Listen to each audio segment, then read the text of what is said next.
എന്താ ഉണ്ടാക്കാനാ പ്ലാൻ? മെഴുക്കുവരട്ടി. മെഴുക്കുവരട്ടി മാത്രം? മെഴുക്കുവരട്ടി മാത്രമല്ല, മീൻ വാങ്ങിച്ചു തന്നിട്ടുണ്ട് അച്ചാച്ചൻ. മത്തി അത് കത്തിക്കണം.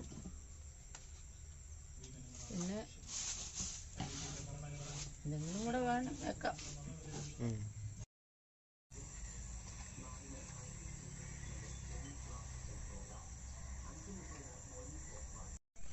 കണ്ണൻ വിളിച്ചായിരുന്നോ? എനിക്കറിയത് ഇന്നലെ വിളിച്ചിട്ടുണ്ടായിരുന്നു, പക്ഷെ ഞാനറിഞ്ഞു. നല്ല മയക്കത്തിലായിരുന്നു.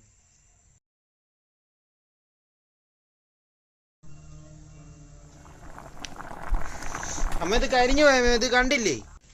നിർത്താൻ പറഞ്ഞ് നിർത്താൻ നിന്നെ പറഞ്ഞ് അങ്ങോട്ട് വിട്ടില്ലേ?